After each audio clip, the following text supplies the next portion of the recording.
Aujourd'hui, nous allons parler de pain, de levain, de quantité et de dosage. La cuisine avant toute chose est une affaire d'équilibre. Chaque ingrédient a sa place. Chaque mesure a son importance. Trop d'un ingrédient et le résultat devient déséquilibré, parfois même immangeable. Pas assez d'ingrédients et le plat manque de force, de consistance et de saveur. Un simple déséquilibre, parfois presque imperceptible, peut suffire à compromettre l'ensemble. Et cela est particulièrement vrai avec le levain. Bonjour à tous. L'étude aujourd'hui a pour titre « Le mystère des 3 mesures de farine ». Le mystère des 3 mesures de farine. Imaginez un boulanger en train de préparer une grande pâte. Tout est prêt, la farine, l'eau, le pétrissage. Puis il ajoute simplement un petit morceau de levain, un élément minuscule, presque insignifiant, quelques miettes de levain à peine visibles dans la masse. Au début, rien ne semble se passer. Tout paraît calme, stable, inchangé. Mais quelques heures plus tard, toute la pâte est transformée. Elle a levé, elle a changé de texture, elle est devenue autre chose. Pourquoi ? Parce que le levain agit en profondeur. Il agit lentement, discrètement, silencieusement. Mais surtout, il agit complètement. Il ne transforme pas une partie de la pâte. Il transforme toute la pâte. Et c'est précisément pour cette raison que la Bible utilise le levain comme symbole spirituel de transformation. Car, dans notre vie, aussi, certaines influences ne sont pas toujours visibles immédiatement. Certaines influences s'installent sans bruit. Certaines influences travaillent en profondeur. Et avec le temps, ces influences, imperceptibles, finissent par tout transformer. Le levain, en tant que symbole spirituel, est une image puissante, une image simple en apparence, mais profonde en réalité. Une image que Christ utilise dans une parabole très courte, une parabole qui va faire l'objet de l'étude d'aujourd'hui. Une parabole qui renferme un mystère que nous allons explorer ensemble. J'ai intitulé l'étude « Le mystère des 3 mesures de farine ». Pour entrer dans ce mystère, ouvrons la Bible au chapitre 13 de l'Évangile. Matthieu 13, verset 33, pour lire cette parabole qui est très courte. Parabole 13, verset 33. Il leur dit cette autre parabole. Le royaume des cieux est semblable à du levain qu'une femme a pris et mis dans 3 mesures de farine jusqu'à ce que toute la pâte soit levée. C'est la parabole, une phrase. Qu'est-ce qu'on trouve dans cette parabole ? On trouve 3 éléments. Premièrement, on trouve du levain. Deuxièmement, une femme. Et troisièmement, et c'est l'élément le plus intrigant, le plus mystérieux de cette parabole, on y trouve 3 mesures de farine. Si Jésus mentionne précisément 3 mesures de farine, ce n'est pas pour remplir une phrase, c'est pour nous inviter à chercher, à réfléchir, à comprendre, à creuser. À la lecture de cette courte parabole, plusieurs questions se posent. Pourquoi 3 mesures ? Que représentent-elles ? Pourquoi cette précision ? Pourquoi 3 et pas 2 ou 4 ? Et surtout, la question principale, qu'est-ce que cette parabole veut réellement nous enseigner ? Il y a une chose qui est certaine. On en est tous convaincus, et on le comprend et on le voit. Dans la Bible, les détails ne sont jamais insignifiants. Pour comprendre cette parabole, nous ne pouvons pas nous limiter à un seul verset. Il nous faut regarder l'ensemble de la parole de Dieu, l'ensemble des Écritures. Il nous faut comparer, relier, approfondir. Car la Bible s'explique par la Bible. Pour comprendre cette parabole, il faut aller chercher dans toute la Bible. Comme il est écrit, un peu ici, un peu là. La Bible ne se comprend pas avec un seul verset, mais en reliant les Écritures entre elles. Reportons-nous à Isaïe, livre d'Ésaïe. Isaïe, chapitre 28,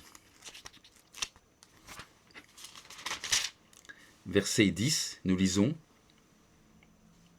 Car c'est précepte sur précepte, précepte sur précepte, règle sur règle sur règle, un peu ici, un peu là. Avant de révéler le mystère de cette parabole, il nous faut d'abord nous arrêter sur deux éléments essentiels. Deux éléments essentiels que l'on trouve dans cette parabole. La farine et le levain. Deux ingrédients que l'on associe très souvent ensemble. En cuisine, ces deux éléments vont de pair. Deux éléments que l'on associe presque toujours. On les retrouve dans la préparation du pain, on les retrouve dans ce qui nourrit, dans ce qui fait vivre. Et pourtant, dans la Bible, leur association n'est pas toujours anodine. Car derrière ces deux éléments se cachent des réalités spirituelles profondes. Deux images. La farine et le levain. Deux ingrédients. Deux symboles. Deux clés pour comprendre cette parabole. On va commencer par la farine. Commençons par la farine. Dans la Bible, la farine est un symbole de pureté et d'offrande. Dans la Bible, la farine, et plus particulièrement la fleur de farine, est associée à quelque chose de pur, de travaillé, de préparé avec soin. La farine, on la retrouve notamment dans les offrandes. Reportons-nous à Lévitique 2, nous allons y lire cela. Lévitique 2, verset 11, nous lisons. Verset 11 de Lévitique 2. Aucune des offrandes que vous présenterez à l'Éternel ne sera faite avec de levain, car vous ne brûlerez rien qui contienne de levain ou du miel parmi les offrandes consumées par le feu devant l'Éternel.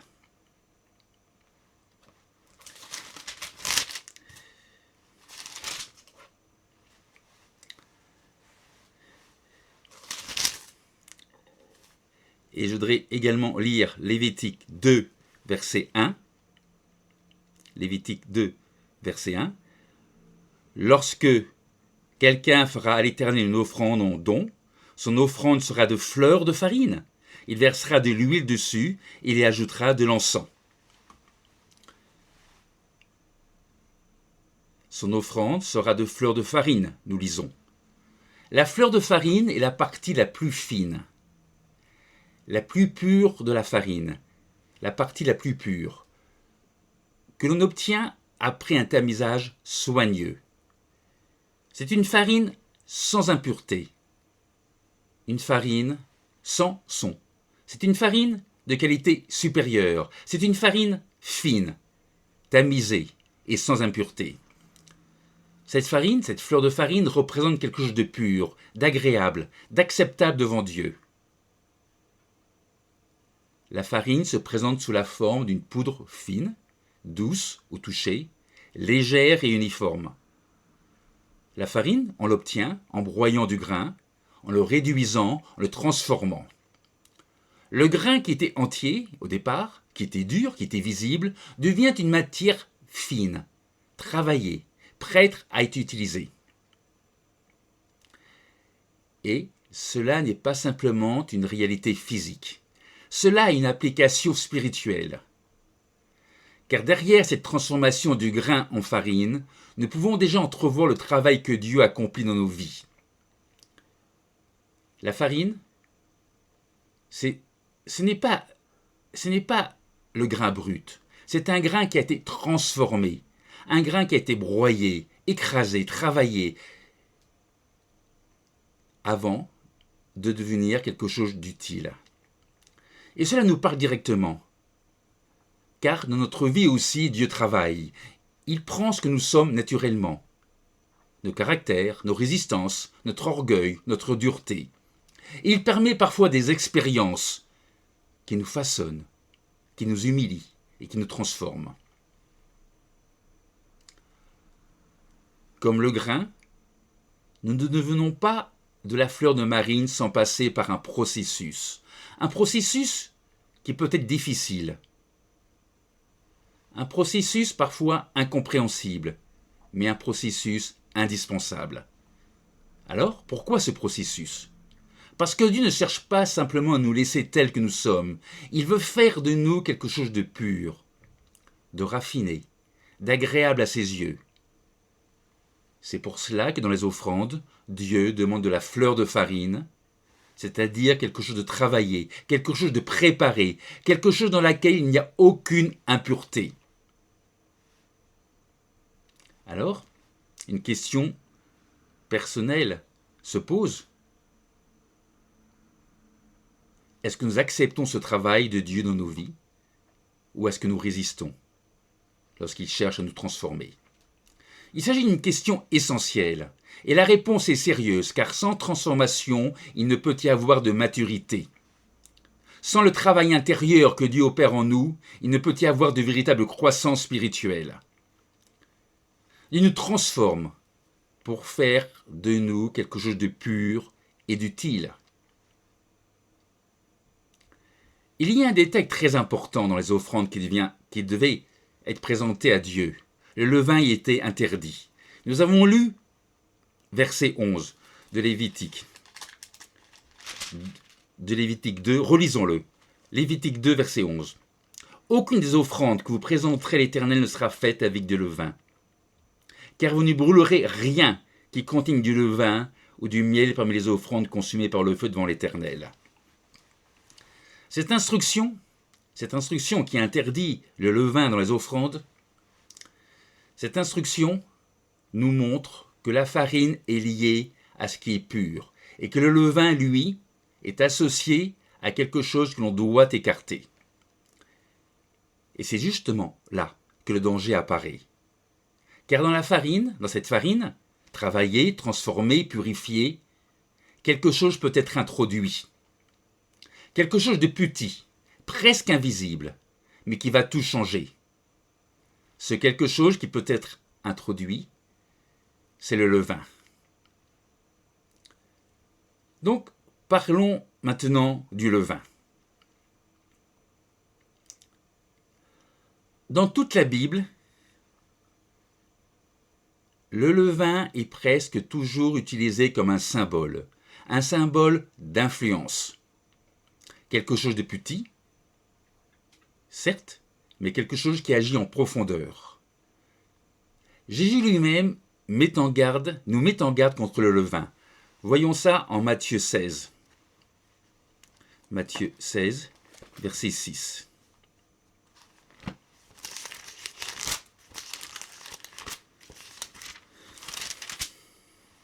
Matthieu 16, verset 6, nous lisons.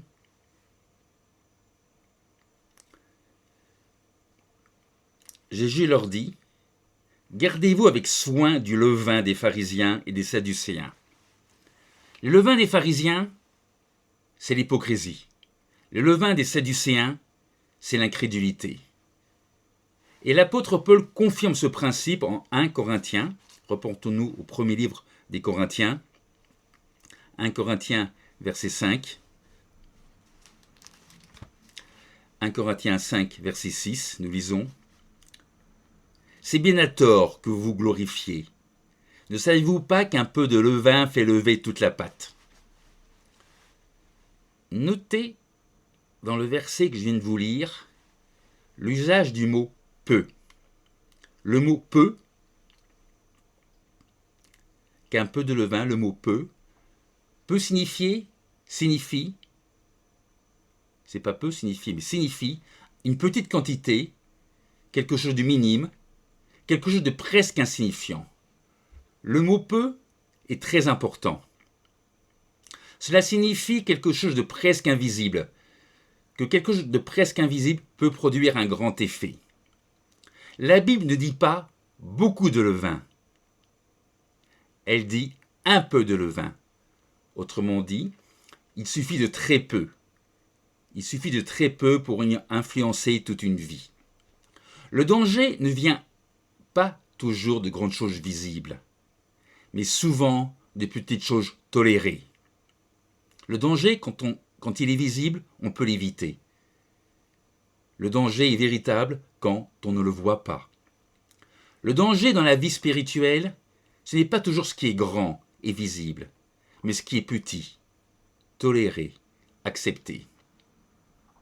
Car un peu de levain, un peu suffit. Un peu suffit pour influencer. Un peu suffit pour corrompre. Un peu suffit pour transformer. Et dans la vie spirituelle, un peu, c'est déjà trop. On a parlé du levain, on a parlé de la farine, on a parlé de la farine, symbole de pureté, d'offrande, de ce qui est acceptable devant Dieu. On a parlé du levain, symbole d'une influence qui agite en profondeur. Et dans la parabole, le levain est introduit dans la farine. On le comprend, ce n'est pas anodin, ce n'est pas neutre, c'est même curieusement volontaire, c'est intentionnel, et cela doit nous interpeller. Alors une question se pose. Pourquoi introduire du levain dans quelque chose qui est censé être pur ? Le royaume de Dieu est censé être quelque chose de pur. Alors, pourquoi doit-on y introduire, pourquoi la parabole y introduit du levain ? On va répondre à cette question. Mais avant de répondre, arrêtons-nous un instant, posons-nous une autre question. Pourquoi Jésus-Christ parle-t-il de 3 mesures de farine ? Pourquoi 3 ? Pourquoi pas 2 ou 4 ? Pourquoi cette précision 3 ? Dans la Bible, les détails ne sont jamais laissés au hasard. La parabole de Matthieu 13, verset 33, que nous étudions aujourd'hui, mentionne 3 mesures de farine. Et ce détail est volontaire. Mais ce qui est encore plus intéressant, c'est que la notion de 3 mesures de farine existait déjà dans l'Ancien Testament. Reportons-nous à Genèse 18, verset 6.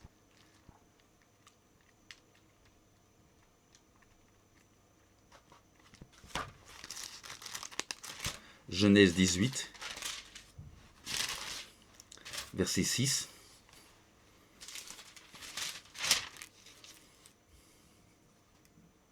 Nous lisons.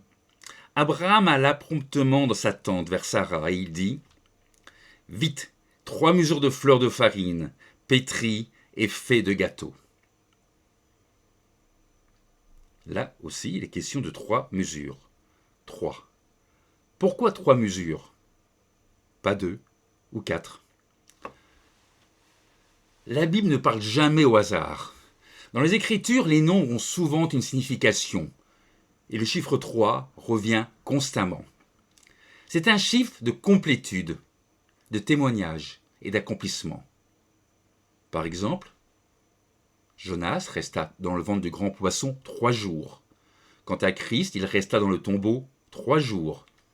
Pierre, quant à lui, renia Christ 3 fois.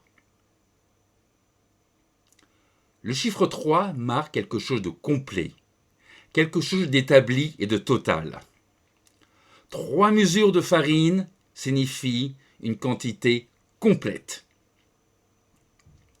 Dans le contexte biblique, 3 mesures de farine correspondent à une quantité importante. Ce n'est pas une petite portion. 3 mesures de farine, c'est une quantité suffisante pour nourrir plusieurs personnes. C'est une quantité pleine, c'est une quantité entière. Dans Genèse 18, que nous avons lu là, 18, ce n'est pas un petit repas. C'est une préparation abondante, complète, une préparation, un repas digne d'accueillir Dieu. La parabole de Matthieu 13, verset 33, ne fait que reprendre une expression déjà fixée dans la Bible. Lorsque Jésus-Christ dit 3 mesures, il s'adresse à des gens qui connaissent bien l'Ancien Testament. Il n'y avait que l'Ancien Testament à l'époque. Et ils comprennent, ces personnes qui écoutaient Christ, comprennent immédiatement que les 3 mesures de farine représentent quelque chose de grand, quelque chose d'important, quelque chose qui n'est pas anodin, quelque chose qui est en lien avec le divin. Les Juifs à qui Christ s'adressait comprenaient le symbolisme et l'importance du chiffre 3. Dans la Bible, le mot traduit par mesure correspond à une unité de mesure appelée en hébreu CA. Une mesure, un CA, égale 7 à 8 litres de farine. Donc, si un CA, une mesure égale 7 à 8 litres de farine, 3 mesures valent de 21 à 24 litres de farine. C'est une quantité importante. On estime que cela permet de faire du pain pour 10 à 15 personnes, voire plus. Ce n'est donc pas une petite préparation, c'est une quantité de pâte abondante, importante, complète. Les 3 mesures de farine mentionnées dans Genèse 18, verset 6, montrent qu'Abraham honore véritablement ses visiteurs. Il ne se contente pas de leur offrir peu, bien au contraire, il prépare en abondance. De plus, notez qu'il ne prend pas une farine ordinaire, mais de la fleur de farine. Et la fleur de farine, comme nous l'avons vu, est la farine la plus fine, la plus pure qui existe. C'est une farine tamisée, une farine débarrassée des impuretés, une farine très blanche, une farine très douce. La fleur de farine, c'est ce qu'on obtiendrait aujourd'hui avec une farine très raffinée, une farine blanche très fine. Quand la Bible parle de fleur de farine, ce n'est jamais anodin. La fleur de farine est utilisée pour les offrandes à Dieu, nous l'avons lu. Parce que la fleur de farine représente la pureté, la qualité, ce qui est préparé avec soin, ce qui est digne d'être présenté à Dieu. La fleur de farine symbolise une vie purifiée, une vie travaillée par Dieu, une vie débarrassée de ses impuretés. En Genèse 18, la Bible ne parle pas simplement de farine. Il y a une précision. Elle parle de fleurs de farine. Autrement dit, elle parle de ce qu'il y a de plus pur, de plus fin, de plus travaillé. Les pains que prépara Sarah, sont préparés pour accueillir des visiteurs célestes. C'est la raison pour laquelle la farine qu'elle utilisa était pure et qu'il n'y avait pas de levain dedans.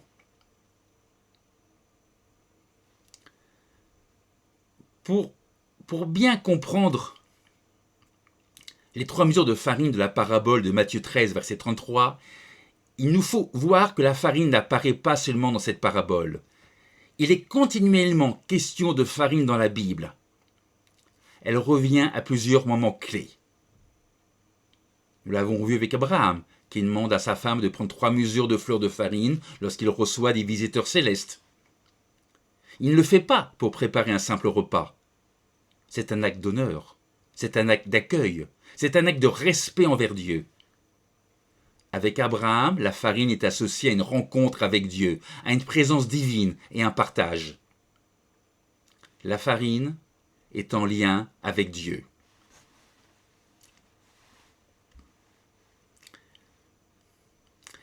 Il y a dans la Bible un autre exemple de repas préparé pour un être spirituel, un repas préparé également avec de la farine sans levain.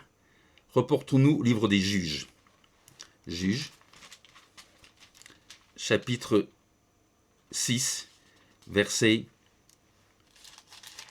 19, nous lisons « Gédéon entra, prépara un chevreau et fit avec un épha de farine des pains sans levain. Il fit avec un épha de farine des pains sans levain. Il mit la chair dans un premier panier et le jus dans un pot, les lui apporta sous les térabintes et les présenta. Notons que dans ce verset que je viens de vous lire, verset 19 de 6, il est question de farine sans levain. Et lorsqu'Abraham, le verset d'avant que nous avions lu, lorsqu'Abraham fit préparer par sa femme des gâteaux, le texte biblique ne précise pas s'il s'agissait de farine sans levain. On peut tout de même déduire qu'Abraham offrit des gâteaux sans levain. On peut le déduire à un mot, au mot vite, qu'utilise Abraham. Il dit à sa femme de faire vite. Abraham dit vite. En d'autres termes, dépêche-toi. Fais très vite, il dit à sa femme. Or, le pain avec levain nécessite du temps pour la fermentation, alors que le pain sans levain peut être préparé immédiatement. Le contexte d'urgence dans lequel se trouvait Abraham suggère fortement que Sarah prépara des gâteaux sans levain. Les pains préparés rapidement pour des visiteurs célestes sont explicitement sans levain. Abraham reçoit une visite divine. Il est donc cohérent qu'il offre quelque chose de pur, sans levain. Et rappelons, nous l'avons lu, que les offrandes à Dieu doivent être faites sans levain. Nous l'avons lu précédemment, Lévitique 2, verset 11. Nous avons lu que Gédéon prépara un repas pour un ange, et que prépara-t-il? Des pains sans levain.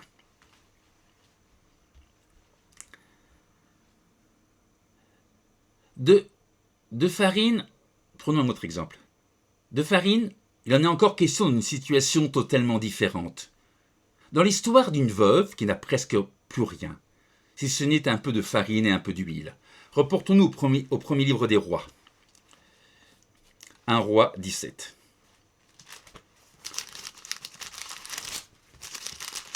Un roi 17, et nous allons aller au verset 14. Nous lisons, verset 14 de 1 roi 17. Car ainsi parle l'Éternel, le Dieu d'Israël, la farine qui est dans le pot, ne manquera point et d'huile, et l'huile qui est dans la cruche ne diminuera point, jusqu'au jour où l'Éternel fera tomber de la pluie sur la face du sol. Dans cette histoire, la farine devient un symbole de provision divine, un symbole de fidélité de Dieu, un symbole de soutien de Dieu dans l'épreuve. Là où il n'y avait presque rien, Dieu fait que la farine ne manque pas. La farine est un symbole de provision divine. La farine nous rappelle que nous dépendons de Dieu chaque jour. Comme le pain quotidien, Dieu pourvoit jour après jour. La farine nous enseigne la dépendance. La farine se consomme, elle diminue, elle s'utilise, elle doit être renouvelée. Ça nous rappelle, ça nous montre, sur un plan spirituel, que la vie spirituelle n'est pas une réserve accumulée, mais une dépendance quotidienne envers Dieu. Vous voyez un autre passage de la Bible où il est question de farine. 2 rois. Donc allons maintenant au deuxième livre des rois. 2 rois.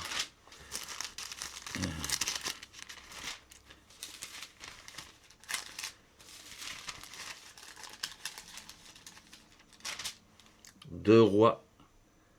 Il faut que je retrouve le verset que je voudrais vous lire. 2 rois, chapitre 4, et verset 42. Nous lisons. Un homme arriva de Baal Shalisha. Il apporta du pain des prémices à l'homme de Dieu. 20 pains d'orge et des épis nouveaux dans son sac. Élisée dit, donne à ces gens et qu'ils mangent. Dans ce verset que nous venons de lire, 2 Rois 4, verset 42, le pain qui est apporté est lié aux prémices. Notons qu'il est apporté à un homme de Dieu, Élisée, et qu'il est apporté dans un contexte d'offrande, de dons sacrés.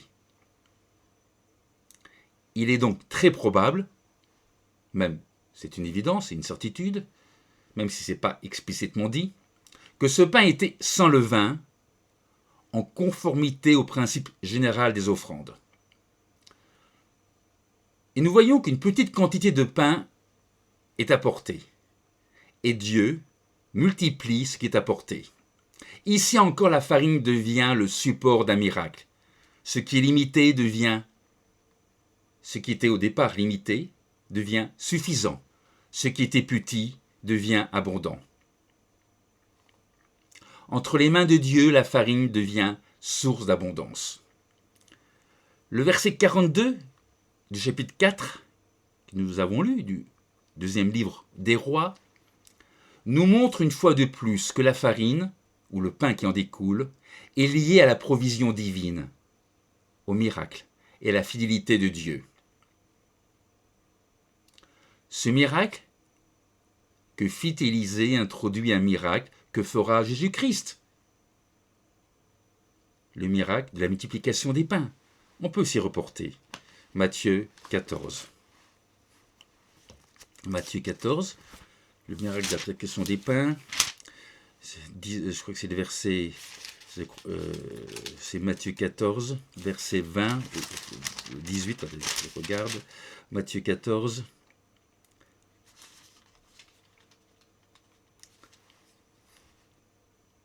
Verset 19. Il fit asseoir la foule sur l'herbe, prit les 5 pains et les 2 poissons, et levant les yeux vers le ciel, il rendit grâce. Puis il rompit les pains et les donna aux disciples, qui les distribuèrent à la foule. Et au verset 20, nous lisons que tous mangèrent et furent rassasiés. Il en emporta 12 paniers pleins, des morceaux qui restaient. Un miracle. Résumons ce miracle que nous venons de lire. Quelques pains, une foule immense, et Jésus qui agit, qui bénit, qui rompt le pain et le distribue. Et les résultats, tous sont rassasiés, tous. Toute la foule est rassasiée, épuisée, il reste encore du pain. Et ici, la farine atteint son accomplissement en Christ. La farine atteint son accomplissement en Christ, dans la puissance divine et dans la plénitude de la provision.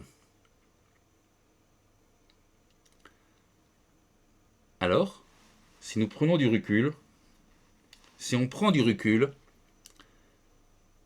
si nous regardons l'ensemble des Écritures, un fil se dessine, une trame. La farine apparaît souvent lorsque Dieu se manifeste, lorsque Dieu appelle, lorsque Dieu pourvoit, lorsque Dieu agit. La farine est associée dans la Bible à la provision divine, à la bénédiction, à la rencontre avec Dieu. Ce n'est jamais un simple ingrédient, c'est un support d'action divine. Partout où la farine apparaît, Dieu n'est jamais loin. Et maintenant, comprenez bien ce que cela signifie. Si la farine est associée à la présence de Dieu, à la bénédiction et à la pureté, alors, que signifie le fait d'introduire du levain dans cette farine, comme nous le lisons au verset 33 de Matthieu 13 ?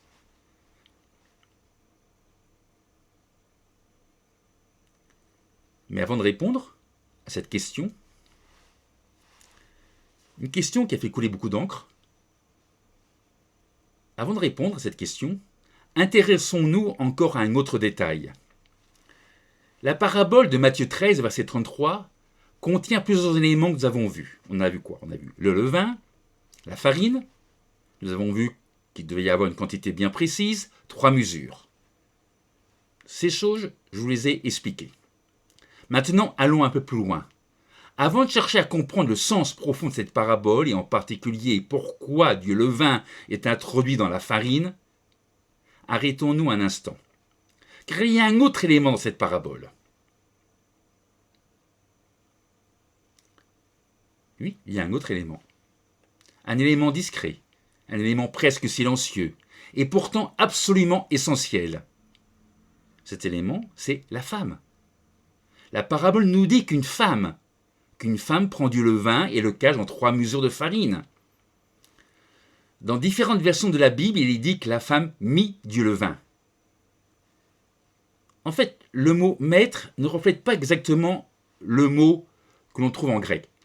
Le mot grec n'est pas le mot maître. Le mot qui est utilisé dans l'original est le mot encrypto, qui signifie plus que maître. Le sens littéral de ce mot est cacher dans, enfuir, mélanger en dissimulant ou introduire à l'intérieur. Encrypto. Encrypto, ce n'est pas juste mettre. C'est pas juste placer ou introduire, c'est plus que cela. C'est mettre en dissimulant dans la masse. Le mot grec encrypto vient de la racine crypto, qui signifie cacher. Cette même racine a d'ailleurs donné en français des mots comme crypter ou encrypter, qui portent l'idée de rendre un contenu caché ou non visible. On pourrait facilement passer à côté de ce détail. On pourrait penser qu'il n'est là que pour illustrer la scène. Mais dans les paraboles du Christ, rien n'est accessoire, rien n'est décoratif. Chaque détail a un sens. Chaque élément porte un message. Et si le levain agit, c'est parce que quelqu'un l'a introduit en cachette. Cette personne, c'est la femme. Alors la vraie question devient, qui est cette femme? Que représente-t-elle? Et pourquoi est-ce elle qui introduit le levain dans la farine? La parabole nous dit, une femme prit du levain et le cacha dans 3 mesures de farine. Dans ce verset de cette parabole, plusieurs éléments doivent attirer notre attention. Premier élément, remarquez-le bien, c'est une action volontaire. La femme agit volontairement. La femme prend le levain, puis elle le cache. Ce n'est pas accidentel, ce n'est pas involontaire, c'est un acte voulu. Le levain n'est pas simplement ajouté, il est caché dans la pâte pour agir de l'intérieur. La femme ne met pas le levain par hasard, elle l'introduit volontairement. Ce n'est pas une fermentation naturelle, c'est une action délibérée. Le levain n'apparaît pas tout seul dans les 3 mesures de farine, il est introduit. Voyons un autre élément. C'est une action cachée. Le texte dit « elle cache ». C'est une action volontaire, mais qui est cachée. Le texte dit bien « elle le cache ». Cela signifie que ce levain qui est introduit n'est pas visible immédiatement. Ce n'est pas une évidence immédiate que l'on ait mis du levain dans la farine. Parce que le levain, au départ, cela ne se voit pas. Le fait qu'elle cache le levain nous montre que ce qui agit et transforme n'est pas toujours visible. Cela nous montre également que ce qui transforme n'est pas toujours détectable au départ.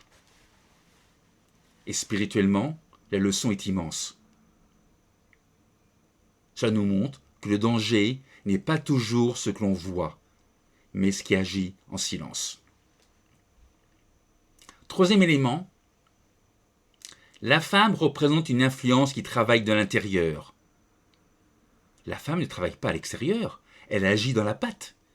La pâte va agir dans le levain va agir dans la pâte. Cela nous montre une influence interne, une transformation progressive, une action qui va toucher toute la pâte, une action qui touche tout.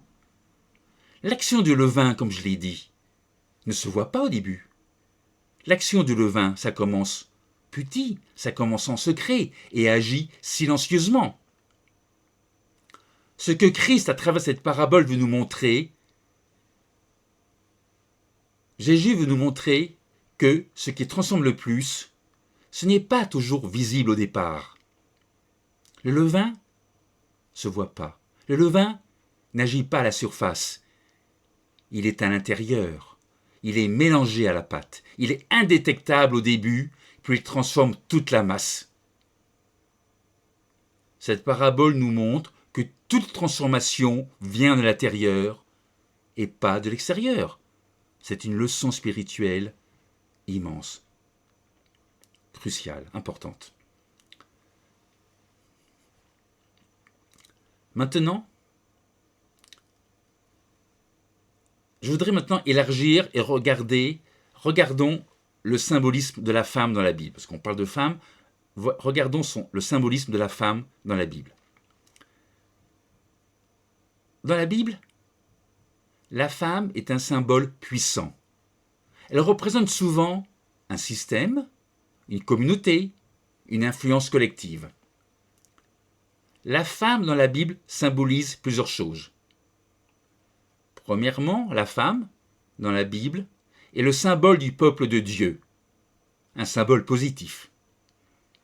Dans plusieurs passages bibliques, la femme représente l'Église et le peuple fidèle. Par exemple, reportons-nous à Éphésiens, livre des Éphésiens, chapitre 5. Éphésiens 5. Éphésiens 5, et nous allons lire le verset 25. Nous lisons: Marie, que chacun aime sa femme comme Christ a aimé l'Église, et s'est livré lui-même pour elle. La femme représente l'Église. On peut également se référer à Apocalypse 19. Apocalypse 19, verset 7.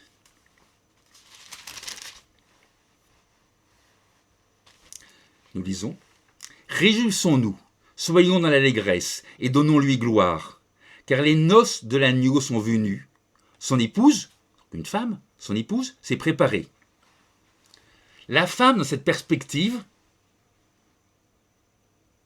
est pure, elle est préparée, elle est fidèle. La femme, dans les versets que nous avons lus, est vue comme la fiancée du Christ. Mais la Bible présente une autre image de la femme. Dans la parabole de Dieu, dans sa parole, la femme ne représente pas que la fiancée du Christ. Elle est également un symbole, le symbole d'un système corrompu. Lisons cela dans Apocalypse, le chapitre d'avant, chapitre 17, verset 1, nous lisons: Puis, un des 7 anges qui tenait les 7 coupes vint. Il m'adressa la parole en disant: Viens, je te montrerai le jugement de la grande prostituée qui est assise sur les grandes eaux. Là également, c'est une femme. Mais là, par contre, en revanche, c'est une prostituée. C'est avec elle, au verset 2, c'est avec elle que les rois de la terre se sont livrés à la débauche, et c'est du vin de sa débauche que les habitants de la terre se sont enivrés. Verset 3. Il me transporta en esprit dans un désert, et je vis une femme assise sur une bête écarlate, pleine de noms, de blasphèmes, ayant 7 têtes et 10 cornes. Cette femme, donc il est bien question d'une femme, cette femme était vêtue de pourpre et d'écarlate, et parée d'or, de pierres précieuses et de perles. Elle tenait dans sa main une coupe d'or, remplie d'abominations et des impuretés de sa prostitution. Sur son front était écrit un nom, un mystère: Babylone, la grande, la mère des prostituées et des abominations de la terre. Apocalypse 17, 5 versets que je viens de vous lire. Et dans ces 5 versets que nous venons de lire, la femme représente un système religieux ou spirituel dévoyé. Elle représente une influence qui entraîne. Elle représente la corruption. Dans cette perspective, la femme agit sur les autres. Elle influence, elle entraîne. Que la femme soit vue comme la fiancée du Christ ou comme une prostituée, cela ne change rien à son rôle. Dans tous les cas, la femme représente une influence qui agit, soit positivement, soit négativement. La femme enseigne, transmet, elle façonne. elle est rarement neutre. Revenons à Matthieu 13, revenons à notre parabole. Nous avons une femme qui introduit du levain dans une matière pure et le cache. Maintenant, on va expliquer ce que cela signifie. Cela correspond parfaitement à une influence qui a agi de manière cachée, à une action intentionnelle, j'en ai parlé, à une transformation progressive, vous l'avez compris. Et revenons à la parabole de Matthieu 13, verset 13. Beaucoup voient dans cette parabole l'influence négative du levain sur le peuple de Dieu. Mais cette lecture mérite d'être nuancée. Car dans cette parabole, le levain n'est pas présenté comme une offrande, ni comme quelque chose à imiter ou à rejeter en soi. Le levain, dans cette parabole, est utilisé comme une image de transformation. Dans cette parabole, le levain illustre avant tout un processus, quelque chose de petit qui agite en profondeur et qui transforme l'ensemble. Et cette transformation peut aller dans un sens comme dans l'autre. Dans la Bible, le levain est souvent associé à une influence négative. C'est vrai, on le comprend. Mais dans cette parabole, Jésus utilise l'image du levain pour illustrer la capacité d'une influence à se répandre et à transformer totalement ce qu'elle touche. Le levain dans cette parabole n'est pas l'objet du message. Il est le moyen de l'illustration. Le royaume des cieux dans cette parabole est comparé à Dieu levain. Cela signifie que le royaume des cieux est en devenir. Il est déjà présent, mais il ne se voit pas encore pleinement. Comme le levain dans la pâte, au début on ne voit rien. Tout semble inchangé. Et pourtant quelque chose est à l'œuvre. Ce quelque chose qui est à l'œuvre agit en profondeur, silencieusement et progressivement. Et le royaume de Dieu fonctionne de la même manière. Il est déjà là, mais il n'est pas encore manifesté dans toute sa plénitude. Il grandit, il se développe, il transforme, et au moment voulu, il apparaîtra. Tout au long de cette fête des pains sans levain, il nous a été rappelé qu'il fallait rejeter le levain comme symbole du péché. Et c'est ce que nous avons fait. Mais rejeter quelque chose ne suffit pas.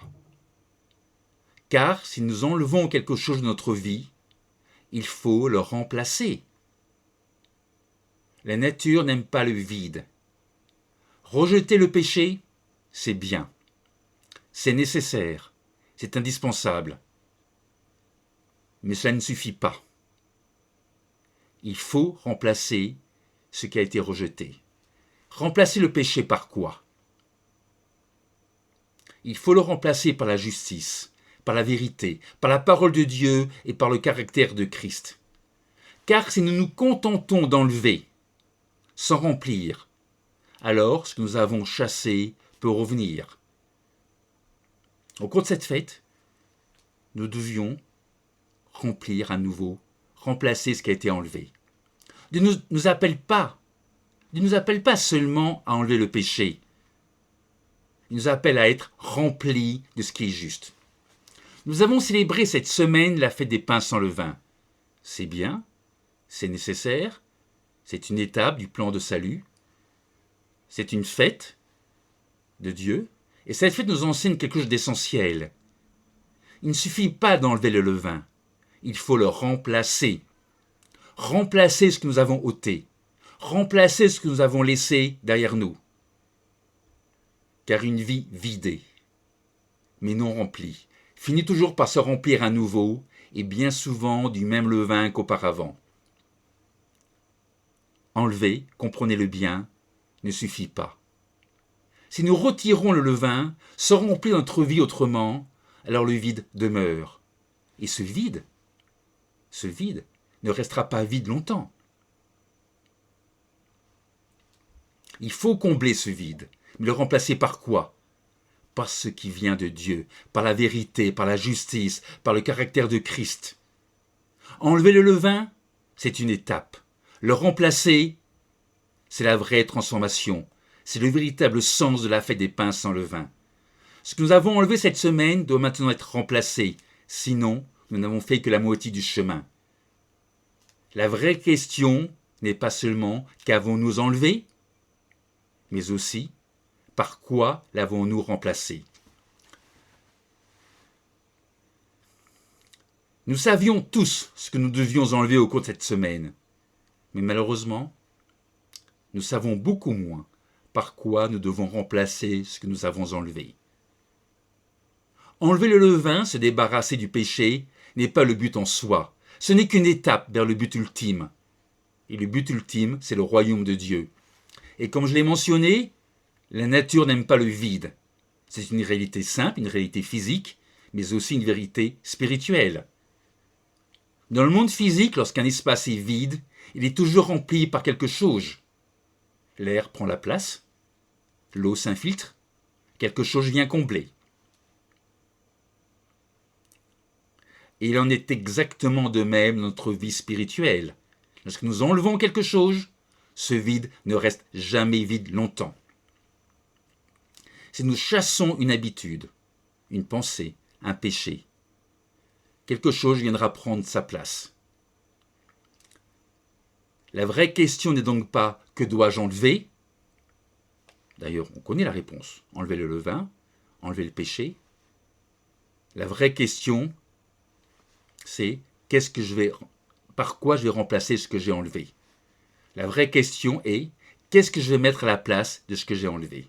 Et Christ a illustré cela par une parabole, et je vais terminer par cette dernière référence biblique, une parabole que nous trouvons en Matthieu 12. Ce sera ma dernière référence.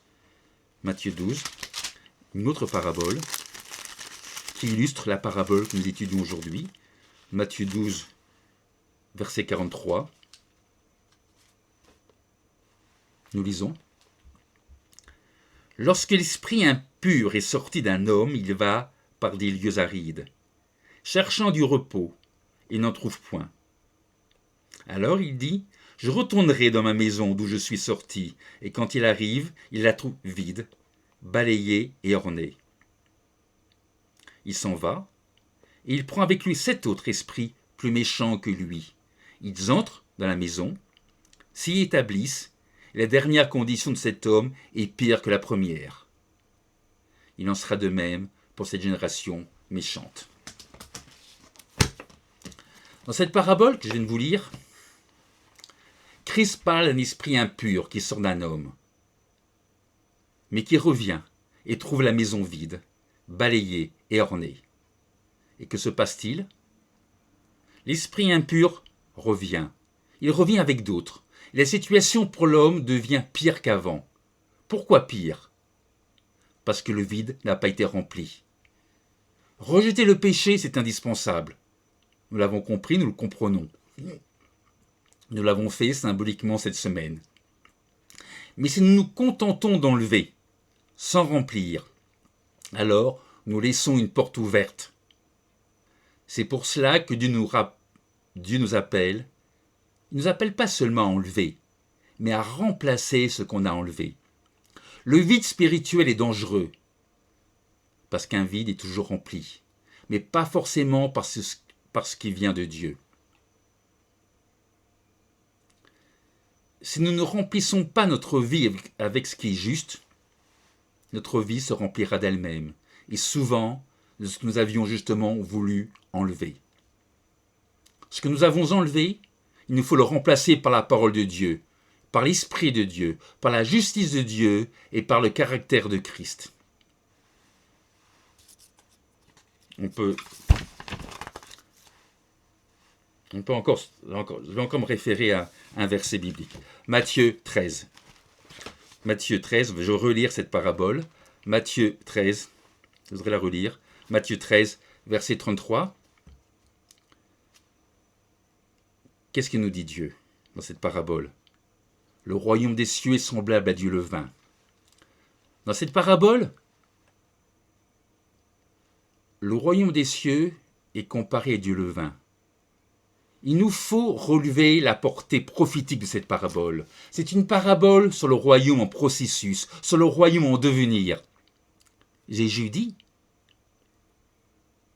le royaume des cieux est semblable à du levain.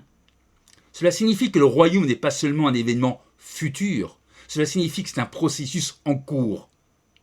Le royaume commence petit, agit en silence et se développe progressivement. Le royaume n'apparaît pas immédiatement dans sa forme visible, mais il est déjà à l'œuvre. Pour le moment, nous vivons dans la phase invisible du royaume. Le levain de cette parabole illustre cette dynamique. Le levain illustre une dynamique de transformation. Le levain représente une force active, une dynamique interne et un principe de transformation. Et dans une lecture prophétique de cette parabole, cela nous montre que le royaume de Dieu ne s'impose pas extérieurement au départ, mais transforme de l'intérieur. Le royaume de Dieu, ce n'est pas un pouvoir politique, ce n'est pas une domination visible. C'est avant tout et en premier une transformation intérieure. Le royaume commence dans les cœurs avant de se manifester dans le monde. Les 3 mesures de cette parabole nous montrent que tout le monde est concerné.